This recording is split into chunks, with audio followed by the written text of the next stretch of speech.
And joining me now is the president of the National Iranian American Council, Trita Parsi, Sarah Kendzior, journalist and scholar of authoritarian states, Malcolm Nance, executive director of the Terror Asymmetrics Project, former intelligence operative Naveed Jamali, and former State Department spokesperson Nayyera Haq. And Nayyera, I'm going to start with you first.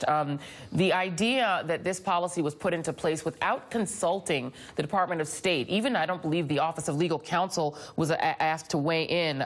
There's a piece by Benjamin Wittes, and he is no liberal. This is somebody who supports a lot of interrogation policies and others of the previous administrations. He wrote that this was an example of malevolence tempered by incompetence.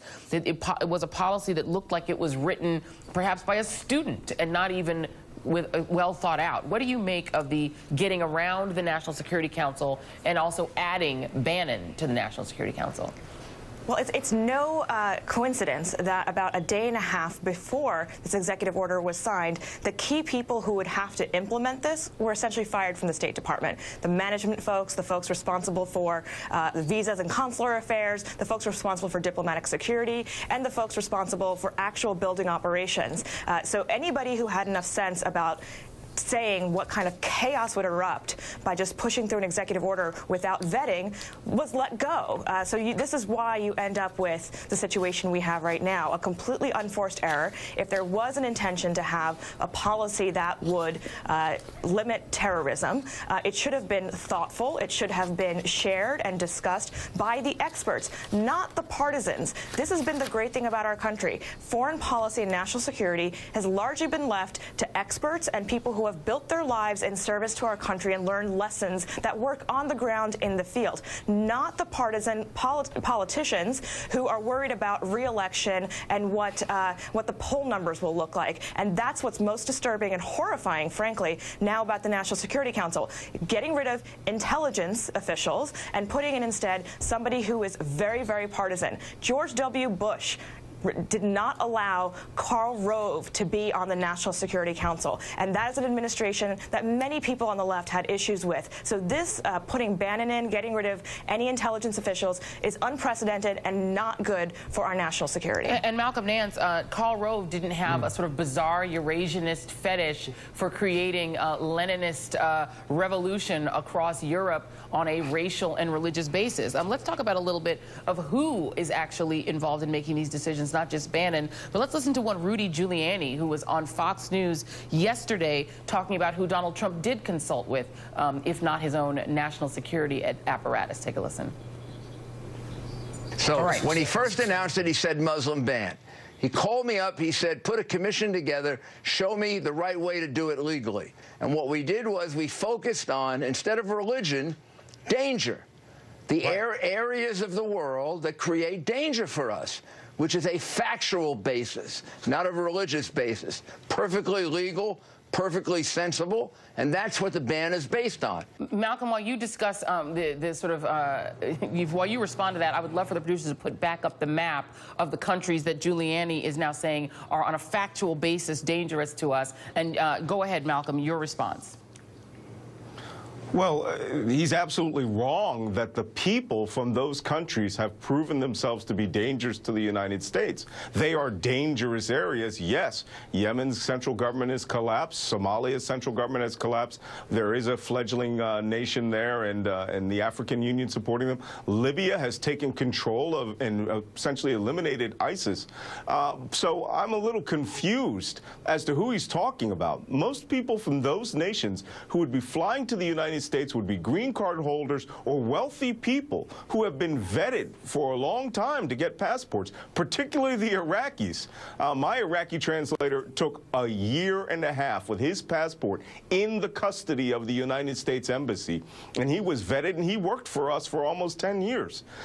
So when he says that there are threats and that they had practical realities about which countries they chose, I don't think that's true at all. I think they just chose countries that they saw as dangerous because they're completely ignorant about the threats that emanate from there or which gestate there. And Trita Parsi, you were tweeting yesterday about some of the actual people, some of the real human lives that were impacted by this, and these did not sound at all like threats to the United States. They sounded like people who we very much want to be here. Can you just tell us a little bit about sort of what has happened to real people as a result of this policy?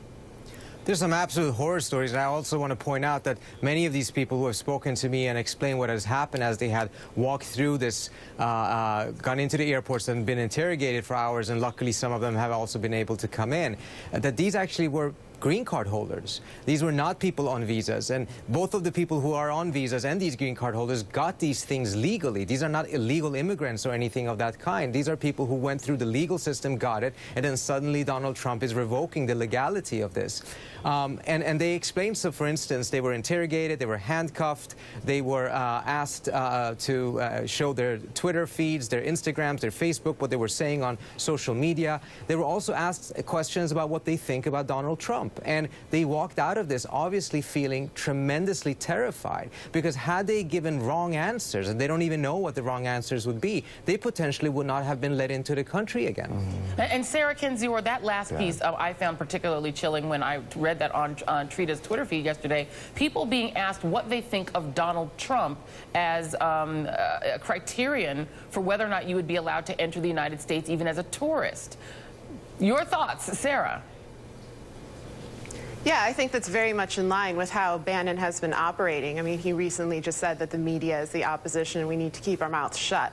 That's not going to happen. What I think we need to go back to are Giuliani's comments about how you have a policy here that is based on absolutely nothing but bigotry and hate, and then they try to find a legal pretext in order to put it into action. That is what is happening here. Trump's most extreme advisors are taking over and trying to reframe, executive power, reframe national offices in order to keep these policies intact. Trump is actually, I think, lessened in his power here. He's basically their celebrity apprentice. And so we need to look at people like Bannon, how they're manipulating these laws, how they're doing things that are in constitutional violation. And I think we need to continue to speak up against them. I think that people have every right to criticize Trump on social media, to criticize him publicly. That has always been an American tradition. That is something that our founders, in fact, embraced. And so regardless what he thinks, I think we need to continue to do that. And Naveed, your thoughts on the move of this political operative, not, who has not gone through Senate confirmation. He's not an elected person. Steve Bannon suddenly having this much power to implement this kind of policy. You know, Joy, I'm sitting here just trying to stay in my happy place, and all I can think of is her emails. Look, the reality is that this is so not the way that this is the way you run a corporation. It's not the way you run a government. If this was going to be, look, I have nothing against vetting. In fact, I think that is a logical thing to want to secure our country, to protect it. That doesn't have to run counter to the sort of core values that are the foundation, the bedrock of this country. And in fact, if you were going to vet, which I totally support, the way to do this is a way that's being done now, the way that the public doesn't see this. Before people get on a plane, before they're given a visa, these are people who are checked out. I mean, if you see the process for someone to get asylum, it is frankly years in the making.